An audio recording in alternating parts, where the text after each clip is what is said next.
जी ने ये जो मोमेंटम है, शायद ये जो प्री बजट रैली आप कह लीजिए जो हम दिख रही है स्क्रीन पे, ये 18,500 और शायद हो सकता है 18,600 तक हमें लेके जाए। जो बजट रिलेटेड वीडियो ने सवाल पूछा था कौन से स्टॉक्स, कौन सी पॉकेट्स अट्रैक्टिव लग रही हैं, कोई कैपिटल गुड्स, मेटल्स और पीएसईज, जिसमें ओएनजीसी चुना भी था आज का प्रेफर्ड ट्रेड के तौर पे। ये वो पॉकेट्स ऑफ स्ट्रेंथ हैं जो आने वाले दिनों में यहां से भी बढ़िया आउट परफॉर्म कर सकती है। अच्छा, हेडलाइन में हमने पढ़ा था कि भाई कंटेनर कॉर्पोरेशन की विनिवेश की गाड़ी आगे बढ़ चली है।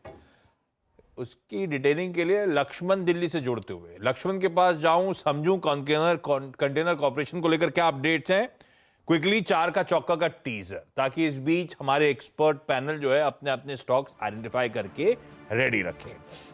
लाइए भाई सस्ता ऑप्शन, उसके लिए जाएंगे मानस के पास। एफएनओ सुपरस्टार के लिए गाबा सर के पास जाएंगे। चार्ट का चमत्कार सतपुते साहब देंगे आपको। और मिड कैप फंडा, वैसे गौरांग सर ने शुरुआत भी एक मिड कैप पिक के साथ करी, महिंद्रा सीआई। देखते हैं यहां पे 4 का चौका में कौन सा मिड कैप फंडा स्टॉक गौरांग सर आइडेंटिफाई करते हैं। और इस बीच कंटेनर कॉर्पोरेशन पे लक्ष्मण को दिखाइए स्क्रीन पे। लक्ष्मण, ये विनिवेश की गाड़ी कहां तक बढ़ी, कितना और धक्का लगने वाला है, क्या अपडेट्स है हमारे पास? देखिए, दरअसल विनिवेश की गाड़ी जो है कुछ इस तरह से हो गई है कि 4 कदम आगे बढ़ती है, फिर 2 कदम पीछे हट जाती है। कुछ दिन पहले विनिवेश सचिव के हवाले से खबर ये आई थी कि कंटेनर कॉर्पोरेशन ऑफ इंडिया के लिए एक्सप्रेशन ऑफ इंटरेस्ट इसी महीने जारी किया जाएगा। अब मुझे जो सूत्रों से जानकारी मिली है उसके मुताबिक इस एक्सप्रेशन ऑफ इंटरेस्ट को अंतिम मंजूरी देने के लिए 30 जनवरी को, जी हाँ 30 जनवरी को core group of secretaries on divestment, जिसको सीजीडी कहते हैं, उनकी बैठक बुलाई गई है। और इस बैठक की अगुवाई खुद कैबिनेट सचिव करते हैं। तो 30 जनवरी को इस बैठक में इसे मंजूरी मिल जाती है, तब फिर कम से कम 3-4 दिन लग सकता है इसको आगे ईवाई जारी करने में। तो हो सकता है कि ये महीने को मिस कर जाए डेडलाइन को, अगले महीने के पहले हफ्ते में ईवाई जारी करता हुआ दिखे। लेकिन इस ईवाई में क्या खास बातें होंगी वो मैं आपको अभी बता देता हूँ, जिसकी संभावना ज़्यादा होने की। वह है आपको कि एक्सप्रेशन ऑफ इंटरेस्ट जो सरकार जारी करेगी उसमें कंटेनर कॉर्पोरेशन ऑफ इंडिया में बोली लगाने वालों के में आप विदेशी कंपनियों को भी छूट दी जाएगी कि वो भी चाहे तो बोली लगा सकते हैं, चूंकि इस सेक्टर में एफडीआई की छूट है।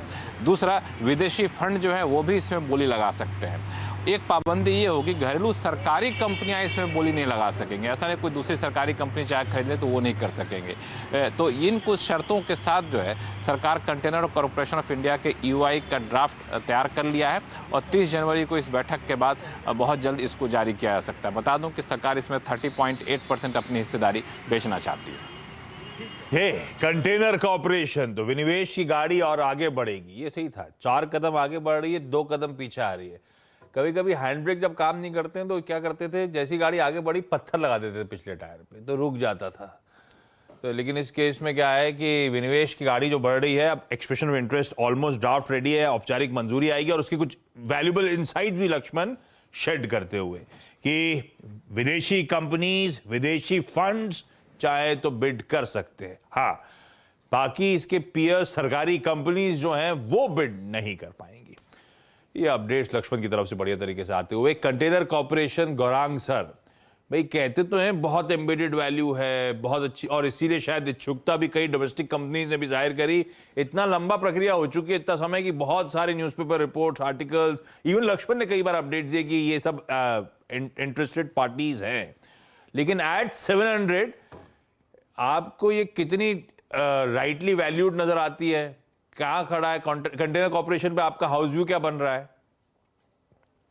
आशीष, बुनियादी तर्क के आधार पर काफी लंबे समय में से कंटेनर कॉर्पोरेशन ऑफ इंडिया पर इन द लॉजिस्टिक सेक्टर खरीदारी की राय है।